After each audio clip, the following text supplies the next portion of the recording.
Dentro del mundo de los materiales, un campo inmenso que está por explorar de cara al futuro es el reciclado, la reutilización, el almacenamiento y, como vamos a ver hoy, la desactivación de aquellos residuos de materiales que tienen tratamientos que pueden ser nocivos para la salud, como son los materiales radiactivos. Para hablarnos de alguna de estas cosas tenemos hoy a Julio Estudillo, que tengo aquí a mi derecha, y nos va a hablar sobre los retos tecnológicos de los materiales utilizados en la gestión de residuos radiactivos. Él es especialista dentro de este campo, ya que pertenece al Departamento de Coordinación de Proyectos de I+D de Enresa,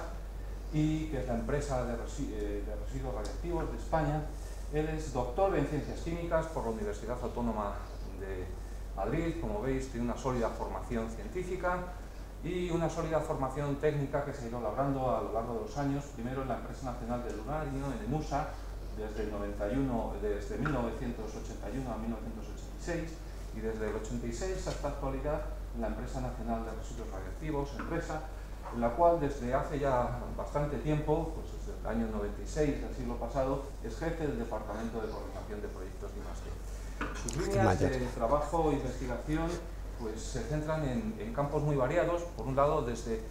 impartir cursos y enseñar cómo tratar estos residuos. Ha sido profesor en cursos y másteres de gestión de residuos tanto en la Universidad Autónoma como en la Universidad Politécnica de Madrid.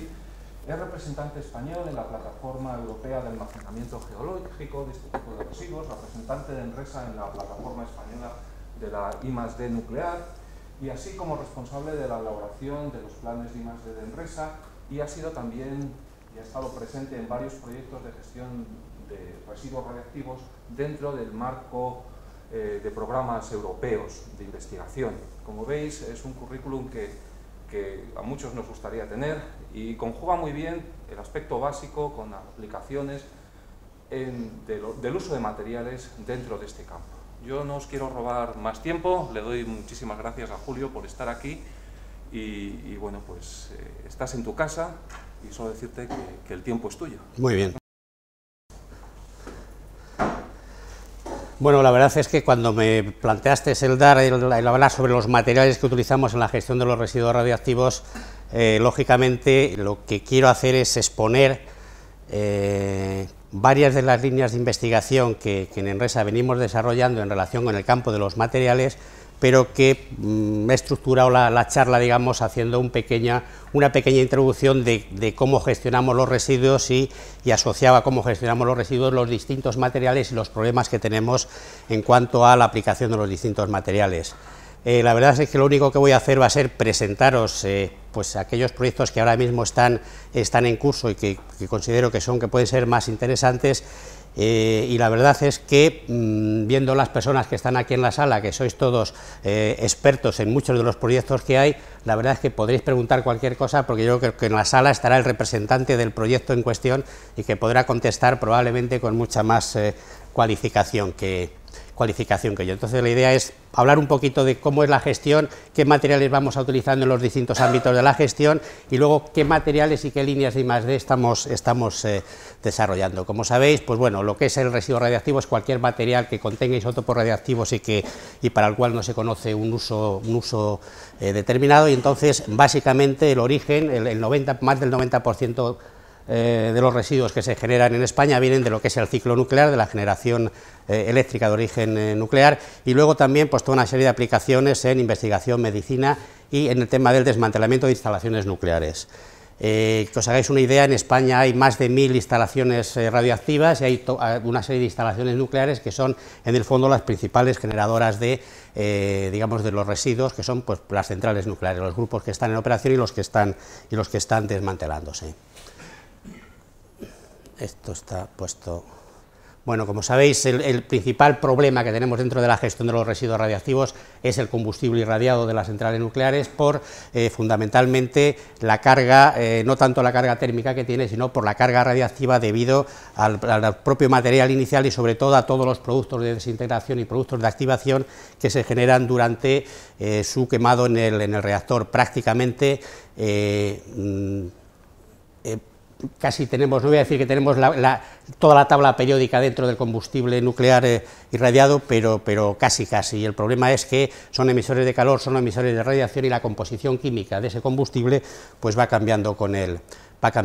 tiempo. Desde el punto de vista de la gestión de los residuos, básicamente hay dos ciclos de gestión, ciclo abierto y ciclo cerrado. En el ciclo abierto utilizaríamos el combustible, una vez enfriado se almacenaría en un almacenamiento geológico profundo, y en el ciclo cerrado algunos países lo que hacen es, digamos, reutilizar la capacidad todavía de fisión que tienen los radionucleidos presentes en el combustible irradiado para, a través de un proceso de separación, generar nuevos combustibles y volverlos a quemar en los reactores. En España el ciclo es ciclo abierto, es decir, que en principio pasado un determinado periodo de enfriamiento, los residuos se almacenarían en un almacenamiento geológico, para el cual, pues lógicamente, hay que poner a punto las tecnologías y las necesidades importantes. Desde el punto de vista de gestión y desde el punto de vista de los materiales que vamos a utilizar en la gestión, hay dos grandes grupos de residuos, los de baja y media actividad, baja, media y muy baja actividad, y los de residuos de alta actividad. La diferencia fundamental es que para los residuos de baja y media actividad necesitamos sistemas de confinamiento hasta 300 años, mientras que para los residuos de alta actividad los sistemas que tenemos que proponer, gestionar y licenciar, tenemos que asegurar el confinamiento por decenas de miles de años, lo que implica que el tipo de materiales, el tipo de ensayos, el tipo de conocimiento, el tipo de modelos que tenemos que desarrollar, pues es muy distinto en un caso y en otros. Bueno, esto me lo salto. Básicamente, en España la gestión de los residuos radiactivos va a generar, teóricamente, esto estamos bastante, en principio, con el parque nuclear actual y considerando o sin considerar el alargamiento de vida, pues estamos hablando de unas 6.600 toneladas de combustible irradiado, que serían esos 12.000 metros cúbicos de residuos de alta actividad. Las estimaciones de los residuos de baja y media actividad, siempre hablamos de esa cifra de 170.000 metros cúbicos, pero la realidad es que el desmantelamiento de las centrales nos está generando más volumen de residuos del que originalmente pensábamos que se iban a generar. En el Cabril caben los residuos que caben en función de la actividad, y lo que vemos es que con el desmantelamiento de Vandellós y sobre todo con el desmantelamiento de la central nuclear de José Cabrera que estamos ahora haciendo, lo que vemos es que estas estimaciones de residuos de baja y media y de muy baja actividad probablemente nos quedemos cortos, es decir, que tenemos o bien que reducir volumen o bien que hacer algún tipo de gestión para poderlo gestionar. No obstante, todo el proceso de gestión, y ahora lo veremos, el proceso de gestión de residuos de baja y media está perfectamente organizado en España y funciona pues razonablemente bien.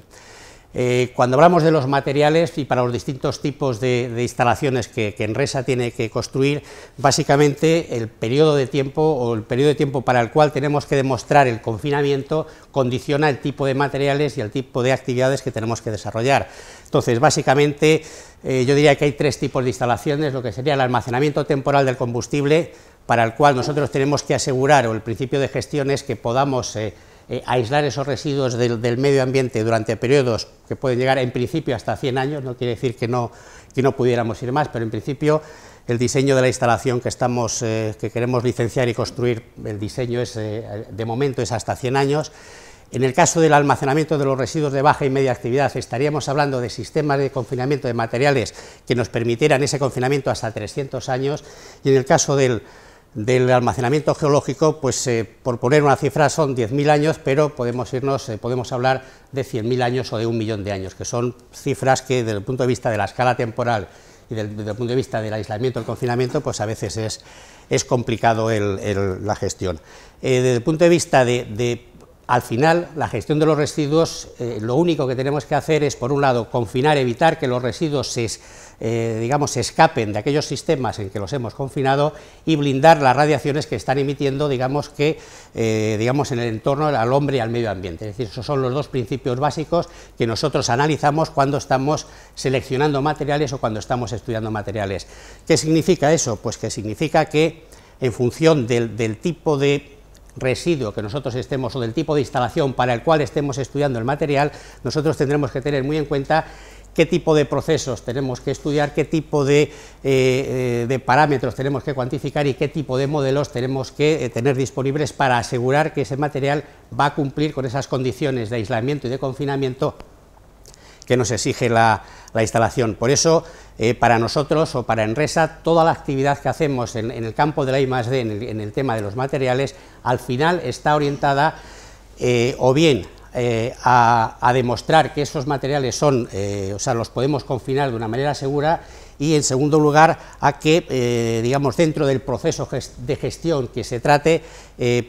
esos residuos, digamos, se pueden manipular de acuerdo con las condiciones establecidas. Y ahora veremos lo que quiere decir. En el caso concretamente más complejo, que sería el tema del almacenamiento geológico, el número de parámetros, de procesos, de situaciones que las que tenemos que analizar es extraordinariamente grande, es extraordinariamente compleja. Para que os hagáis una idea, pues si nosotros construyéramos hoy un almacenamiento geológico en algún sitio, pues deberíamos considerar cuáles son las condiciones actuales, pero si nosotros tenemos que demostrar la seguridad de ese almacenamiento de cara a los próximos 100.000 años, pues tenemos que pensar que en 100.000 años va a haber un proceso de cambio climático, va a haber una glaciación, es decir, hasta ahora durante el Cuaternario, durante los 2 últimos millones de años, el cambio climático ha generado glaciaciones entre 20 y 40.000 años, lo cual quiere decir que tendríamos que analizar qué le pasa a nuestro almacén cuando, o qué condiciones habría en el caso de una glaciación donde hubiéramos puesto nuestro almacenamiento. En el caso de la península ibérica, pues las predicciones que se hacen para ese escenario, pues es que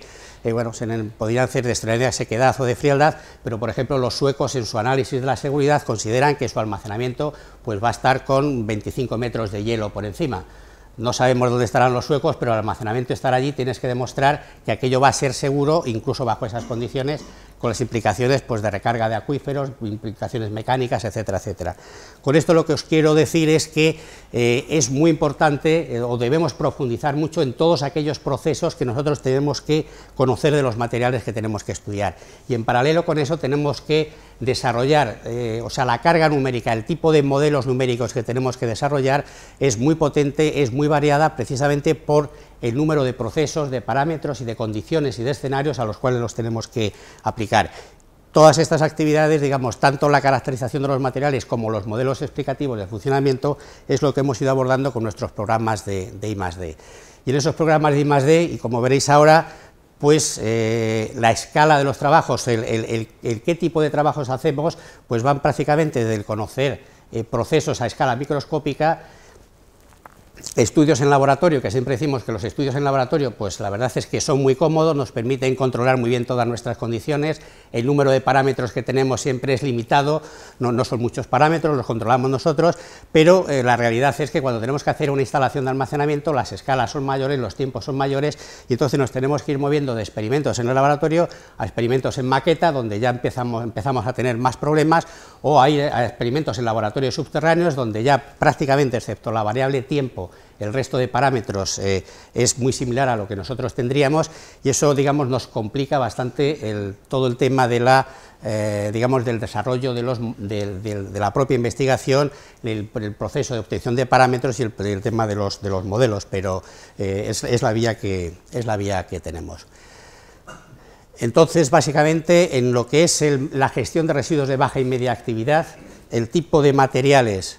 en el cual estamos trabajando y que nosotros debemos tener unas determinadas capacidades para bien optimizar la operación o bien para demostrar la seguridad, básicamente son de base cemento, pues tenemos lo que es el mortero de relleno, los contenedores de hormigón, las celdas de hormigón, y hay también algún programa de áridos reciclado. Y de base arcilla, pues de diseño y verificación de capas de cobertura, utilización de cenizas procedentes de incidentes en acerías y también vidrios procedentes de sistemas de reducción de volumen. Eso que veis ahí es de alguna manera los distintos sistemas o ejemplos de instalaciones de almacenamiento de baja y media actividad, donde veis que al final siempre se almacenan los residuos en forma sólida, los residuos van inmovilizados con un mortero, ese mortero suele ir colocado en bidones, esos bidones van colocados en celdas en contenedores de hormigón que a su vez se colocan en celdas. En el caso, por ejemplo, en el caso francés, pues se colocan los bidones directamente en celdas. En el caso español, el Consejo de Seguridad Nuclear nos exigió que los bidones de 220 litros cementados, etcétera, etcétera, debían ir en contenedores individualizados para que fuera recuperable el almacenamiento, es decir, que nos impuso el condicionado de recuperabilidad. Esto que veis ahí es el esquema conceptual y en el que se basa la seguridad de la instalación del Cabril, que en el fondo pues los contenedores inmovilizados con el mortero son colocados en los contenedores se llevan a celdas, las celdas se cierran y luego se colocan las capas de cobertura. Para asegurar el que todo eso es operativo y que digamos, obtenemos materiales lo más seguros posible, digamos, tenemos líneas de investigación que van desde el estudio de morteros, del comportamiento de las celdas, del comportamiento de las capas de cobertura y ahora os enseñaré algunas. Bueno, ese es el Cabril, como yo creo que casi todos lo conocéis, pues no le vamos a dar. En el caso de muy baja actividad, los residuos de muy baja actividad, el concepto es más parecido al tema de residuos tóxicos. Ahí, de momento, apenas tenemos líneas de I+D, puesto que estamos utilizando materiales, por decirlo de alguna manera, muy convencionales y los periodos de tiempo también son muy cortos y que están dentro pues, de lo que el suministrador del material prácticamente te dice. En el caso del almacenamiento temporal del combustible, ya sabéis que estamos... Enresa está diseñando, licenciando y construyendo una instalación de almacenamiento temporal centralizado que se colocará en el emplazamiento seleccionado ha sido Villar de Cañas, en la provincia de Cuenca. Y básicamente el concepto distinto, o sea, cuando hablamos del almacenamiento temporal centralizado del combustible, los aspectos que debemos considerar o que, digamos, para el tipo de materiales que utilizamos, pues básicamente es el tema de la criticidad, el tema de la evacuación de calor, el blindaje frente a las radiaciones, confinamiento de los residuos y la recuperabilidad. Todo eso son parámetros que nosotros a la hora de diseñar nuestra instalación y a la hora de utilizar materiales tenemos que tener en cuenta para, digamos, para el diseño y para la evaluación de la seguridad de estos materiales. ¿Qué tipo de investigaciones estamos haciendo y estamos considerando en el caso del ATC o deberemos considerar? Pues básicamente los materiales que aquí pues son materiales que van desde lo que es las propias pastillas cerámicas del combustible a todas las vainas, las cápsulas, soldaduras, bastidores, cabezales y el hormigón que al final, digamos, está conteniendo todo esto. Y ahí hay toda una serie de procesos de degradación que deberemos estudiar. La principal dificultad que tenemos en el caso del ATC es que estudiar este tipo de materiales implica, si queremos hacer estudios a escala real, digamos, trabajar con unas tasas de irradiación muy altas. En España no hay ningún sitio donde se pueda trabajar. Hasta ahora los proyectos que estamos desarrollando en conjunción con el Consejo de Seguridad Nuclear y con ENUSA, pues tenemos que mandar nuestros materiales a distintos laboratorios europeos donde sí tienen celdas, o desarrollar o mandar científicos españoles a trabajar a centros donde pueden trabajar directamente con combustible, como es el ITU en Karlsruhe. El caso es que aquí hay una serie de, digamos, de posibles líneas futuras de investigación que en el caso de que, por ejemplo, se decidiera que el almacenamiento temporal debe durar más de 100 años, digamos, ese tipo de estudios sería absolutamente crítico para poder abordarlo. En el caso del almacenamiento geológico profundo, el tipo de materiales que vamos a utilizar, el concepto del almacenamiento geológico profundo es poner una serie de barreras de distinto carácter entre el combustible y la biosfera, que prácticamente van desde lo que es la cápsula metálica, las barreras de la utilización de materiales de tipo bentonita, digamos, entre lo que es la formación geológica y lo que es la cápsula, y la propia y el propio medio geológico. A cada uno de esos materiales le exigimos unas determinadas solicitudes, concretamente las barreras de ingeniería, que serían la cápsula y la barrera de bentonita. Lo que queremos es aislar el repositorio del agua procedente de la formación, pensar que en todo este negocio de la gestión de los residuos radiactivos el agua es nuestro principal enemigo, es decir, si algo se puede mover, se va a mover a través del agua, va a ser el vehículo que nos va a afectar más en los procesos de degradación y que nos va a afectar más en los procesos de transporte. Si lo que queremos es aislar y confinar,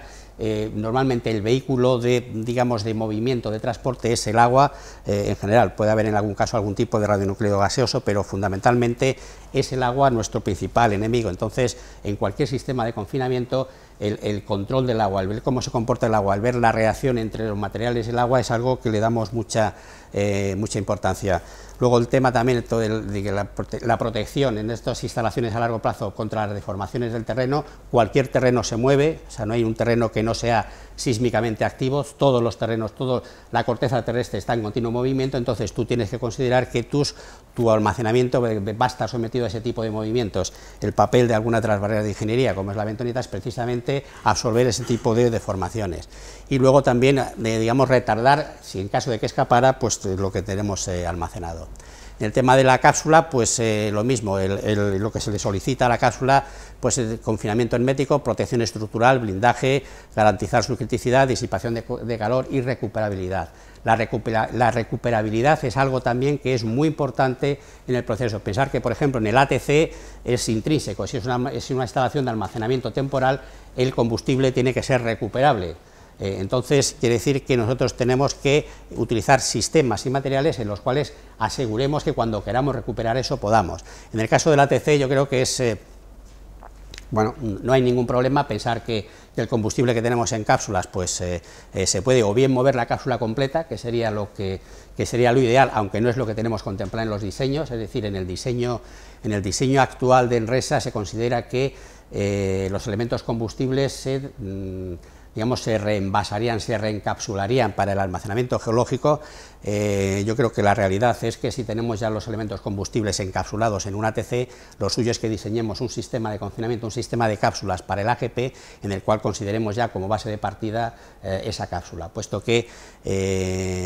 siempre los problemas que podemos encontrar al cabo de 100 o de más años, de comportamiento de combustible, de recuperabilidad del combustible, pues para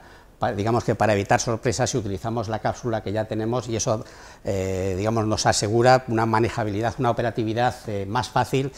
y también desde el punto de vista radiológico pues también es más, pensamos que es más seguro, pero eso es un tema que está en estudio. Y en el caso del almacenamiento geológico se habla de la recuperabilidad. Yo creo que es más un criterio político que real. Pensar que vas a recuperar una cápsula dentro de... además se habla de recuperabilidad, pero no te dicen de cuándo, es decir, durante el periodo, un almacenamiento geológico que está operativo 100 años, que tú puedas recuperar las cápsulas, que puedas perforar los tapones de hormigón que has hecho, quitar la bentonita y sacar las cápsulas. Desde el punto de vista de operación minera podrías, desde el punto de vista de estabilidad de los materiales podrías, pero parece que va un poco contra el sentido común. Si a eso decimos dentro de 2000 años poder recuperar eso, no tiene ningún sentido, y además va un poco contra el propio concepto de almacenamiento geológico, donde es un sistema pasivo, y la idea es que una vez que tú los dejas, el sistema sea lo suficientemente robusto para que no tengas que hacer, o por lo menos a partir de un cierto tiempo, ningún tipo de, ni de monitorización ni, por supuesto, de recuperación, puesto que romperías de alguna manera ese concepto de multibarrera. En el caso de la barrera geológica, al final, el medio geológico, tenemos que buscar un medio geológico, no vale cualquiera, tiene que tener unas determinadas características que nos permita proteger al resto de barreras, asegurar unas determinadas condiciones hidrodinámicas, que tenga una determinada capacidad de retención de lo que pudiera escaparse y que evite la intrusión humana. Entonces, la formación geológica deberá tener una serie de características de suficiente profundidad, potencia, extensión, estabilidad tectónica, sencillez estructural, homogeneidad, etcétera, etcétera, que son condiciones que normalmente ninguna formación geológica, cuando empiezas a estudiar con detalle, ninguna es sencilla estructuralmente, ninguna es homogénea, la permeabilidad es baja, pero el concepto de baja permeabilidad, cuando le metes 20.000 años, pues no hay nada que tenga baja permeabilidad, al final pues el agua llega a todas partes, entonces eso lo tienes que considerar en el estudio de tus materiales. En definitiva, aquí lo que os quiero poner es la I+D que estamos haciendo para en los distintos tipos de materiales, qué solicitudes les hacemos a esos materiales y qué proyectos de referencia tenemos. Por ejemplo, en el caso de los materiales metálicos, pues tenemos toda la parte de vainas, combustible, cápsulas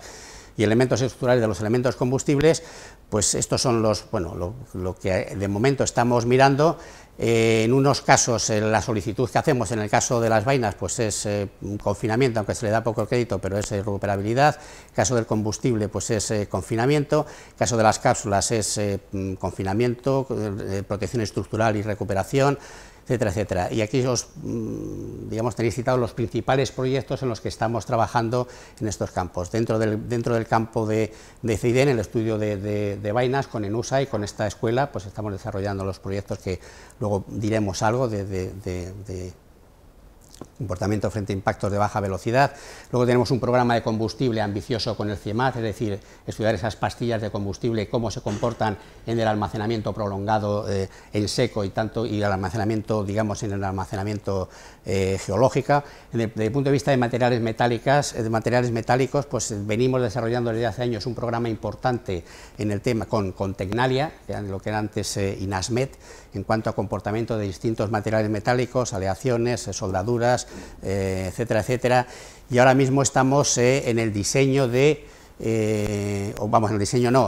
Zorita hay un proyecto de estudio de los internos durante el desmantelamiento de la central nuclear de Zorita. Se van a recoger materiales metálicos que han estado sometidos a intensas tasas de irradiación, a intensas temperaturas, y que, sobre todo para el sector eléctrico, más que para nosotros, tienen interés desde el punto de vista de prolongación de vida de las centrales. Entonces ahí puedes estudiar determinados componentes que son de interés, de ver si tú alargas una central 20 años más, cómo le va a afectar a determinadas partes críticas de la central ese efecto de la irradiación y de la temperatura.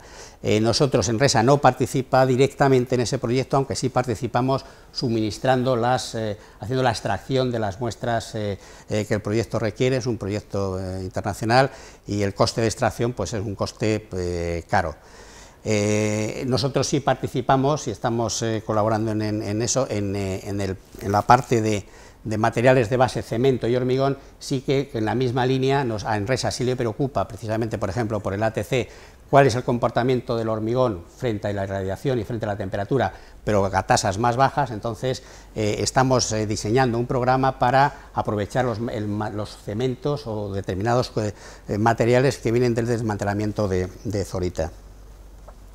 Además de eso, digamos, llevamos líneas de comportamiento de los morteros de relleno. Pensar que para nosotros es la primera barrera del residuo, es el propio mortero. El Consejo nos exige toda una serie de comportamientos en cuanto a comportamiento estructural, en cuanto a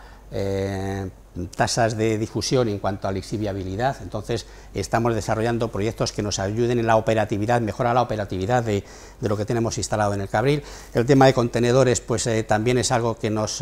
a pesar de que el Cabril lleva funcionando desde el año 92, seguimos estudiando el comportamiento de los contenedores. El tema de la celda del ATC, pues también nos interesa y estamos lo ligaríamos al de materiales de Zorita. Y luego pues temas de sostenimiento que estamos haciendo a través del proyecto PEPS con CIEMAT, en un proyecto europeo, continuación o ligado con otro proyecto que veremos, que es el proyecto FEBES. En temas de arcilla, para nosotros las arcillas es otro material absolutamente habitual en nuestro trabajo, bien para utilizarlo como capas de cobertura o bien para utilizarlo como barrera en el caso del almacenamiento geológico, bien como relleno de galerías o bien como, relleno de las galerías de almacenamiento, tanto galerías de acceso como galerías de almacenamiento, y luego también en temas de inmovilización de residuos con determinados disilicatos, y luego para el desarrollo de barreras geoquímicas bajo determinadas condiciones. Y luego hay una serie de materiales en los cuales algo hacemos, pero bueno, digamos de una manera no tan intensa como en los que os he contado del cemento, de la arcilla y de los materiales metálicos, que es el tema de vitrificados. El tema de vitrificados básicamente está relacionado con la puesta a punto de un horno de plasma para la reducción de volumen de los residuos de baja y media actividad. Hasta ahora tenemos el horno diseñado, probado con residuos simulados, pero todavía no lo hemos probado con residuos reales. Entonces, bueno, se tiene algunos problemas. El tema del grafito, ENRESA tiene que gestionar unas 2.000 toneladas de grafito procedentes del desmantelamiento de la central nuclear de Vandellós 1, entonces ese grafito, aparte de carbono 14, tiene algún otro radionucleido como me parece que es cloro 36 y algún cesio, entonces hay que hacer un tratamiento porque con esa actividad no cabe directamente en el cabril. O sea, uno de los problemas que tiene Enresa es que, aunque tenemos una instalación de almacenamiento, no todos los residuos de baja y media que generamos pueden entrar por la puerta del cabril, entonces pues tenemos que hacer cosas para que entren. Entonces lo que quería presentar era, si aunque fuera de una manera rápida, pues toda una serie o una visión rápida de algunos de los proyectos así más relevantes, que tuvierais una visión real de cómo son los proyectos. En el tema del proyecto del combustible, pues es el comportamiento a corto plazo. Esto se está desarrollado por CIEMAT. También lo que quiero es decir, los grupos de investigación, para si alguien tiene interés, se ponga en contacto con estos grupos. También deciros que gran parte de esta información está disponible en la página web de Enresa, aunque de una manera absolutamente poco, no sé cómo decirte, es complicadísimo. Vas a publicar, entras en publicaciones técnicas de Enresa y están colocadas como si las hubieran tirado allí, entonces ni por años, ni por temas, ni por nada, pero una cierta labor de investigación esperamos poder cambiarlo, pero vamos, prácticamente están todas las publicaciones técnicas, están disponibles, porque están todas en la página web, con lo cual os las podéis descargar, unas con más calidad, otras con menos calidad, pero ahí están todas. Y si no, os ponéis en contacto con el departamento el centro de documentación de Enresa, que aparte que es una gente muy amable y que os facilitarán pues todo aquello que les pidáis. Este es el proyecto que estamos desarrollando aquí con la escuela, que es el tema de rotura por impactos de baja velocidad en vainas de combustible, y que bueno, que está en curso y que seguiremos haciendo cosas. Pensar que nosotros ahora con una instalación como el ATC, todo este tipo de estudios para nosotros es muy importante, entonces pensamos que es una línea pues que tiene que tener continuidad a través de la escuela, y como veremos luego al final, pues también en las colaboraciones que con el futuro centro tecnológico de Enresa se pueden establecer entre los distintos centros de investigación y Enresa y aquel centro. En temas de cápsulas, pues seguimos trabajando con materiales metálicos, con distintas aleaciones. Lo que hemos ido estudiando, sobre todo el tema de las cápsulas, lo hemos en general ha estado orientado más al AGP que al ATC o a otro tipo precisamente por los periodos tan largos de tiempo para los que tenías que demostrar la seguridad, aunque últimamente pues también hemos empezado a estudiar pues algún tipo de problemas que ha surgido con materiales que le ampollas en borales, etcétera, etcétera, que pues nos han generado alguna pequeña dificultad. Ahora mismo lo que se estaba estudiando era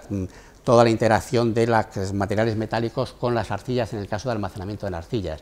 Pensar que uno de los problemas que tenemos también es que España no tiene decidido en qué material almacenaría sus residuos en el caso de un almacenamiento geológico. Eso quiere decir que hay dos litologías básicas, que serían materiales de tipo cristalino, de tipo granítico, o materiales arcillosos, y eso el problema que tienes es que son materiales muy distintos y que tienes que repetir muchos estudios, unos para condiciones que vas a tener en una roca granítica o las condiciones que vas a tener en una roca arcillosa. Entonces eso te hace a veces pues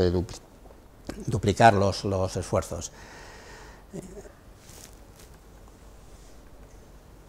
Materiales de base de cemento, pues tenemos todo el tema de la medida de pH en hormigones especiales y todo el desarrollo de hormigones de bajo pH. Pensar que en el tema del almacenamiento geológico, la degradación del hormigón, los pHs hiperalcalinos que se generan, pues nos pueden generar problemas desde el punto de vista de transporte de radionucleidos y desde el punto de vista de corrosión. Entonces lo que se intenta utilizar son hormigones de bajo pH. Eso es una línea. La otra línea es que cuando se habla del pH, pues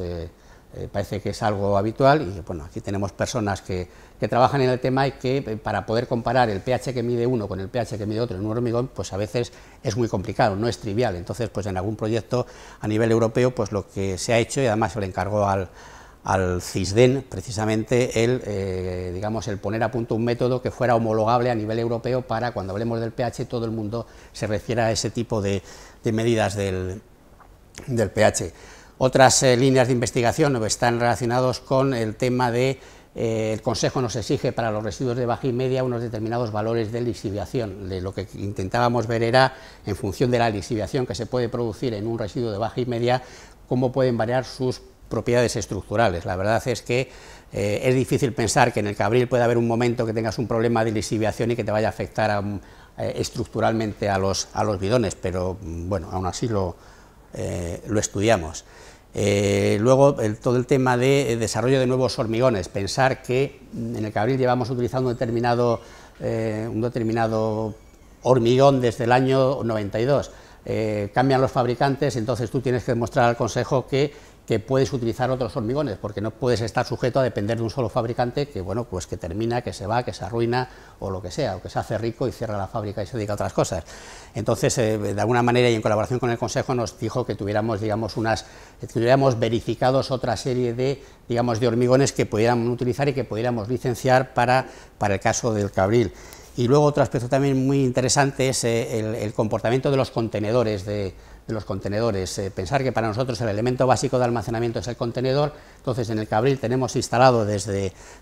mediados de los 90 un contenedor instrumentado en el cual lo que queríamos era estudiar la durabilidad de ese contenedor y de los propios bidones que hay dentro con el transcurso del tiempo y en las mismas condiciones del Cabril, o por lo menos más agresivas, porque está prácticamente enterrado en el suelo. Entonces, ya os digo, se instrumentó ese contenedor, entonces es un proyecto en colaboración entonces era Torroja, ahora sería Cisden, Geocisa y Enresa, se instrumentó y desde entonces se siguen teniendo medidas sistemáticas de cómo van evolucionando los parámetros. Lo que os quería, esos son algunos de los parámetros de los sensores que se colocaron. Ese es el contenedor tal como está en el Cabril, digamos, esto sería una escala real del contenedor, está enterrado. Esto es una trampilla por la cual se baja abajo a donde está la zona de la instrumentación. Eso es cómo se colocó la instrumentación durante la construcción del contenedor, donde se colocaron los distintos tipos de sensores, tanto en lo que era la estructura como en lo que es en los distintos bidones dentro del contenedor. Ese es el sistema de adquisición de datos y digamos que es un tema que seguimos, como os podéis imaginar, la evolución es extraordinariamente lenta y bueno, pues ahí tenemos una base de datos probablemente muy importante, puesto que son una continuidad de valores desde hace ya muchos años. Entonces no es frecuente el poder conseguir ese tipo de bases de datos. Otro estudio que nos ha llevado muchos quebraderos de cabeza y que está en relación con los materiales es cuando en algunas de las celdas, concretamente en una celda, la celda 16 del Cabril, apareció agua en el fondo de la celda. Entonces, teóricamente, aunque en el condicionado que teníamos del Consejo se supone que es almacenamiento en seco y que siempre te permiten que aparezca un determinado volumen de agua, a partir del año 2000, no me acuerdo qué año, ¿tú te acuerdas qué año, Paloma?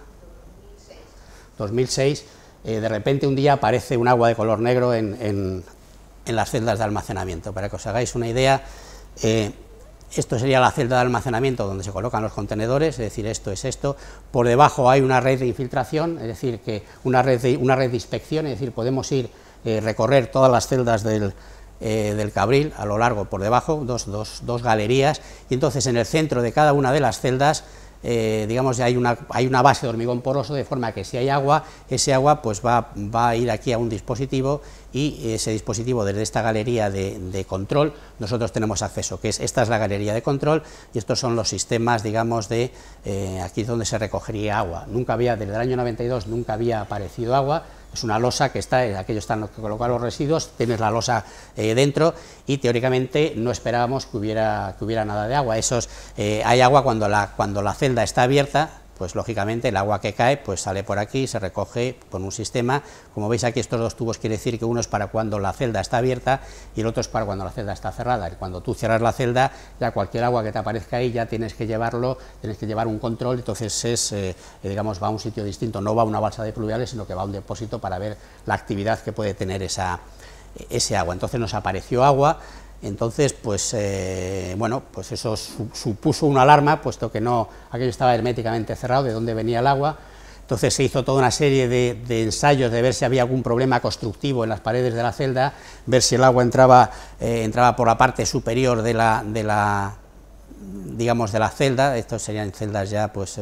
cerradas y con sus capas, 17 capas de pinturas epoxis, etcétera, etcétera. Entonces, pues lo que se hizo fue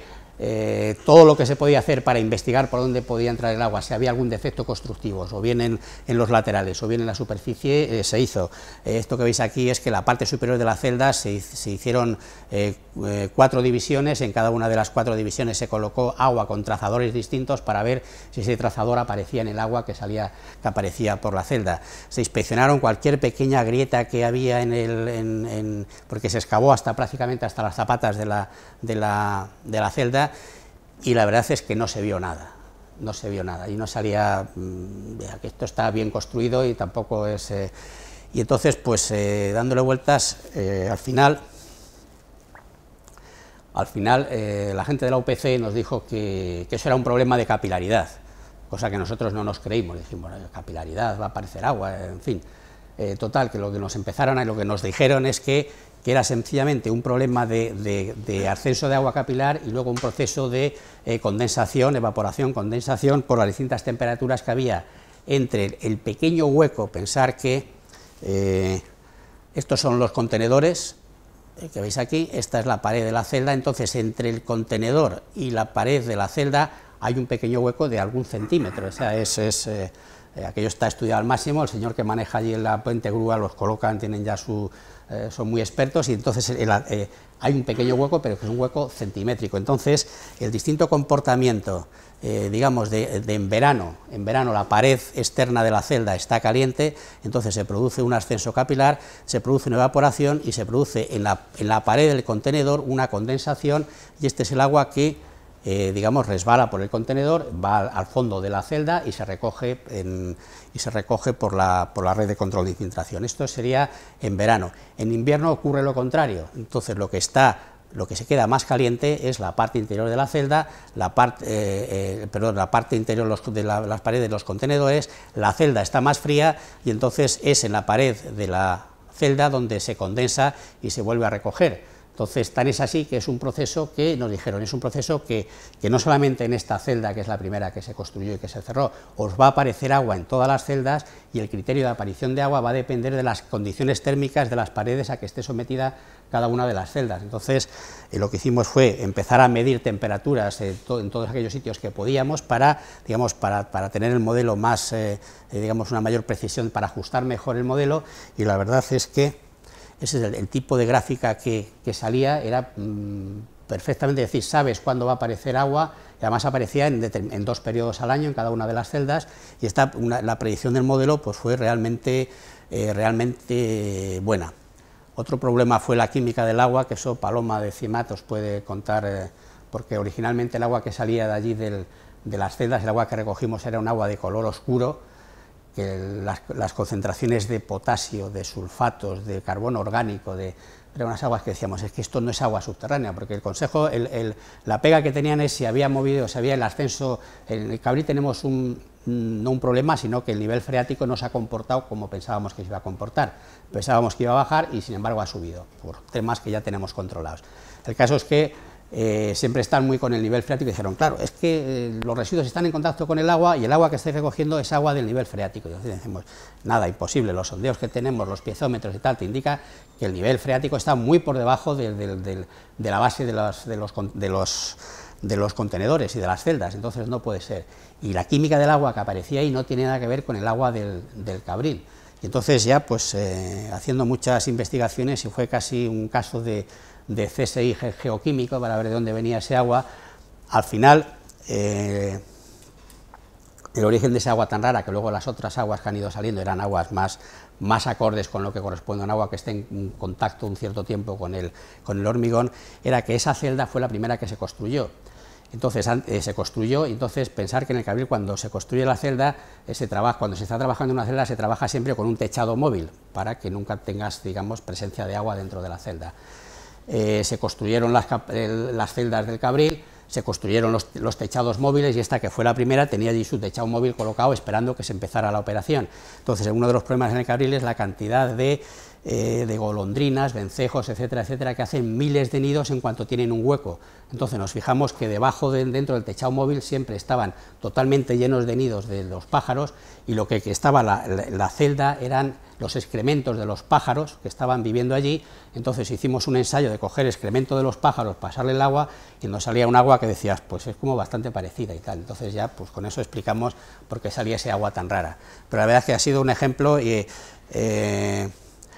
el Consejo no se lo termina de creer. Nosotros estamos perfectamente convencidos que el proceso es este, puesto que es una cosa muy sistemática, puedes predecir cuándo va a aparecer, incluso el volumen de agua, etcétera, etcétera.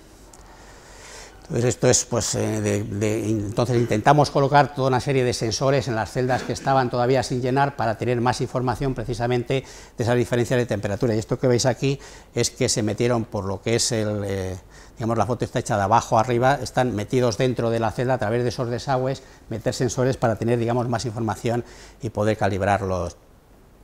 modelos. Bueno, eso no lo saltamos.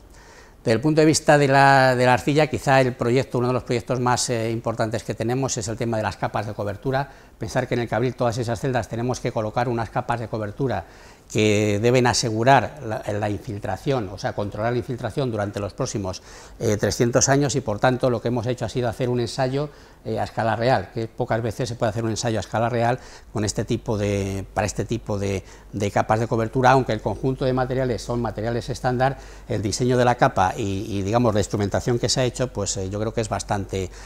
novedosa. Aquí el problema que tenemos básicamente, o que nos preocupa en el caso de las capas de cobertura del Cabril, es precisamente todo el tema de asentamientos mecánicos. Al tener la celda, digamos, esas formas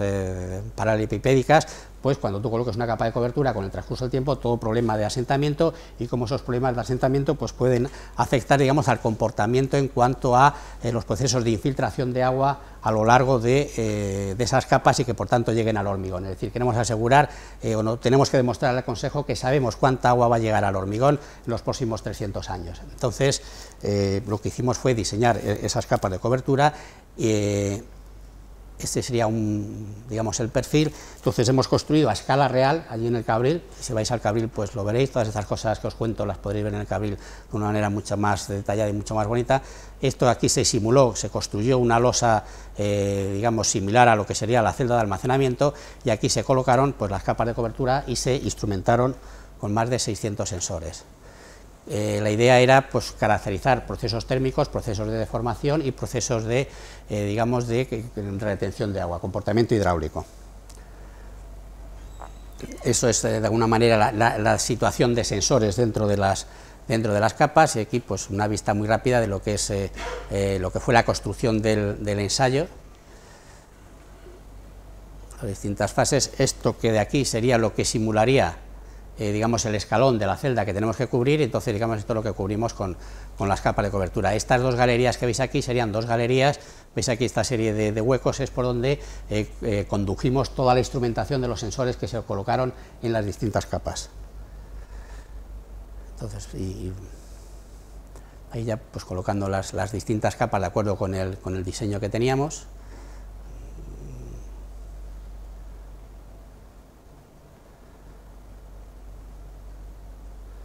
Aquí hay algunas de las máquinas sujetas con unos cables para pisonares y tal, que no las pongo por el tema de prevención de riesgos laborales. No vaya a ser que nos venga alguien y nos diga cualquier cosa, pero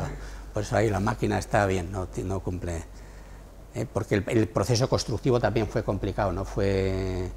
probablemente cuando tengamos que hacerlo de verdad no lo podremos hacer así. Esto fue, digamos, muy manual, muy laborioso y muy... pero bueno... entonces, digamos, todo el tema de colocación de sensores a lo largo de las...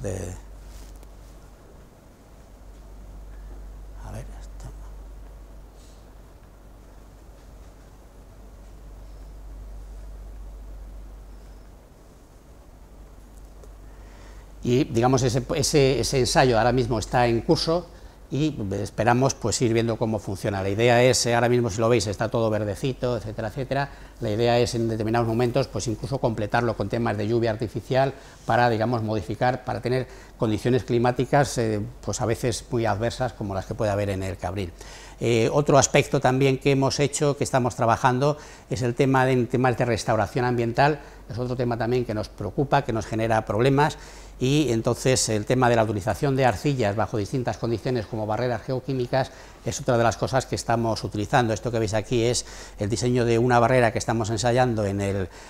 Centro de Recuperación de Inertes de Huelva, donde se llevaron los cenizas de un incidente en una acería de Acerinos con Cesio. Entonces se dejaron allí determinados materiales que tienen una cierta cantidad de cesio, no suponen ningún problema ambiental, pero lo que queríamos ver era, digamos, ver cómo una barrera geoquímica podía funcionar, digamos, a medio plazo para el tema de la retención de cesio. Y ahí en el fondo es estudiar cómo podemos conseguir un material que tenga una alta capacidad de retención, pero que también tenga una alta permeabilidad, porque si haces un material impermeable, pues el agua no va, y entonces lo que te generas en este lado pues es una especie de piscina, con lo cual no resuelves nada. Esto que veis aquí es la colocación de esa mezcla, que en el fondo era una mezcla de viruta para que os hagáis una idea, viruta de madera y arcilla, o sea que no es... son materiales así bastante normales, pero que al final están funcionando bastante bien, a pesar de la agresividad del agua de esta zona, que es un vertedero, y que Paloma y CIEMAT, cuando van allí a medir, pues siempre prácticamente los equipos casi los tienen que tirar cuando vienen de esas campañas por los pHs que tienen y por la agresividad del agua que hay ahí en ese. Es decir, que hay unas cenizas con cesio, pero eso no es nada comparado con las porquerías que hay allí de las refinerías de Ertoil, de los fosfoyesos de allí de Fertiberia, etcétera, etcétera. Pero bueno.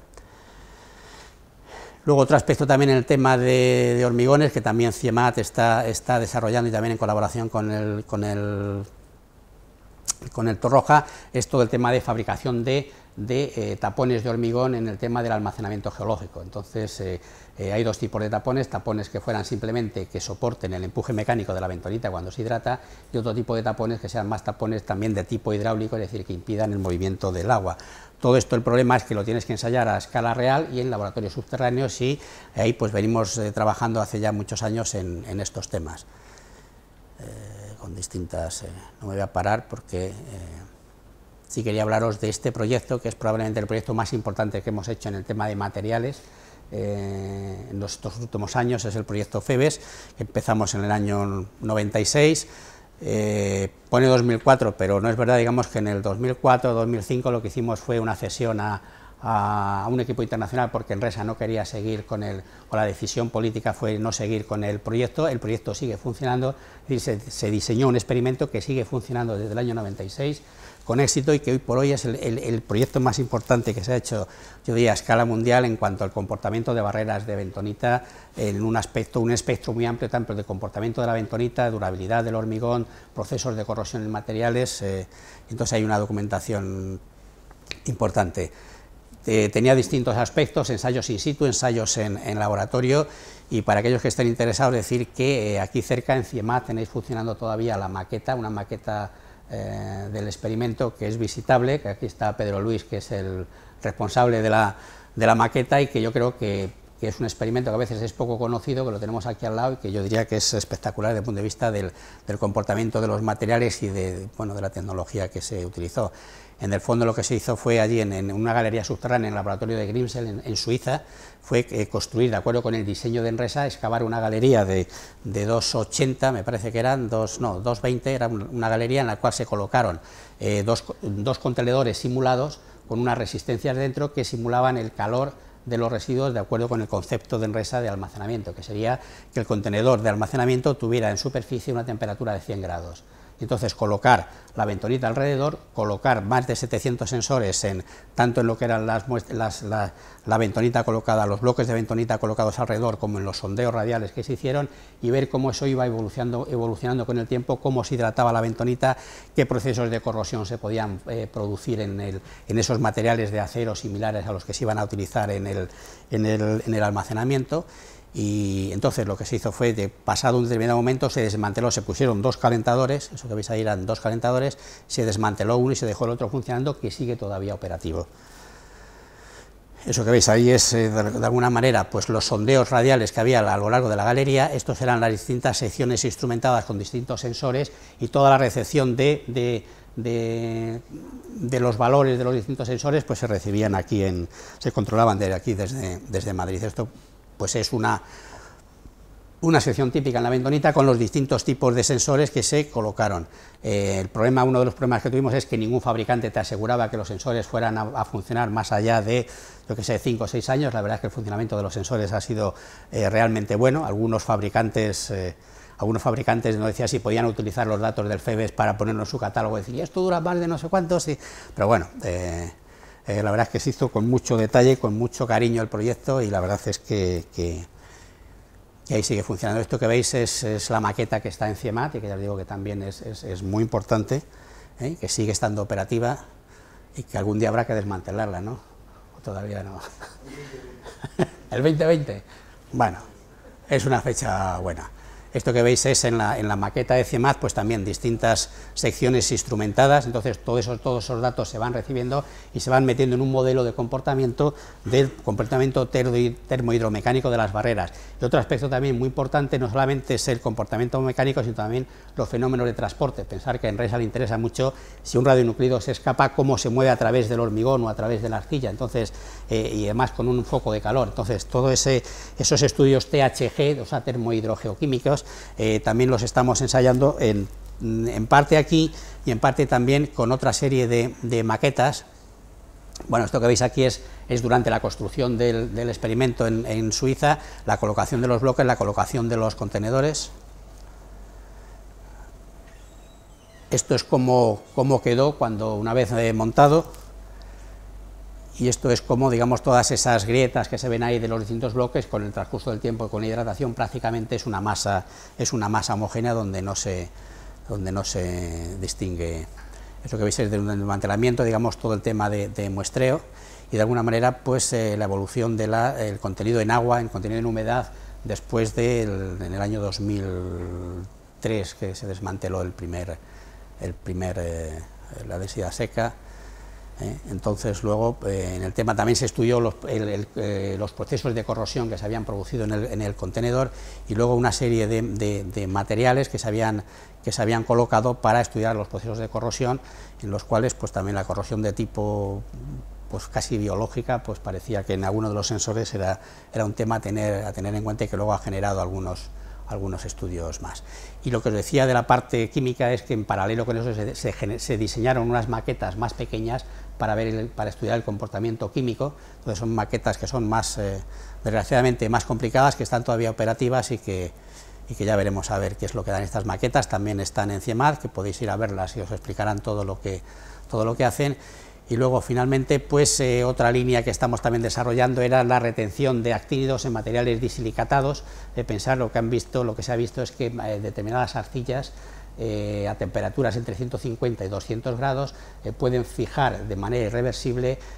los actínidos, con lo cual podría ser un procedimiento entre comillas alternativo a lo que sería la vitrificación, puesto que sería un material más estable al ser un material cristalino. Entonces, pues bueno, eso se está estudiando. Lo que pasa es que en nuestro caso, como no hacemos ningún tipo de reproceso, y esas temperaturas están fuera del alcance de lo que hacemos normalmente. Y luego deciros que pues, de cara al futuro, nuestro laboratorio en el centro tecnológico, la idea es tener una serie de laboratorios donde podamos seguir trabajando. Eso que os comentaba antes, que ahora mismo para trabajar en combustible nos tenemos que ir fuera. La idea es tener ahí un laboratorio donde se pueda trabajar, no solamente en el tema de los combustibles, sino también en el tema de prototipos industriales, robótica, materiales y, digamos, caracterización de procesos y medio ambiente. Es decir, la idea es tener unas capacidades importantes en cuanto a todos estos aspectos que os he contado, y algunos otros más, pensando ya probablemente en el almacenamiento a largo plazo o en la prolongación de la vida de algunos de los diseños que tenemos ahora, que bien puede ser, pues no sé si el Cabril o instalaciones nuevas, o el propio alargamiento de vida del ATC, es decir, qué pasaría si el ATC tiene que funcionar 200 años, ese tipo de investigaciones, pues digamos que la idea sería hacerlas en este centro tecnológico. Y el centro está pensado como que sea, digamos, en ENRESA hemos venido colaborando siempre con las distintas universidades y centros de investigación de una manera muy abierta. La idea es que poner a disposición, es decir, como si fuera una especie de alguna manera, de espacio complementario de investigación y de equipamiento para aquellos grupos de investigación que en áreas que nos fueran de interés común poderlas desarrollar allí, poniendo cada uno pues lo que hubiera que poner, pero en el fondo, digamos, es fortalecer lo que sería el tejido, digamos, de capacidades tecnológicas para desarrollar este tipo de proyectos. Y yo creo que con esto pues tenéis una visión de lo que hacemos, que yo creo que tenéis referencias de quién hace las cosas para que os podáis poner en contacto con ellos. Y hay más cosas que se han hecho y que no se pueden presentar todas, pero que os decía, están publicadas como documentos técnicos de ENRESA y que son, ya os digo, perfectamente accesibles. Y nada, y gracias por aguantarme. Pasa un cuarto de hora, pero bueno. Muchas gracias, Luis.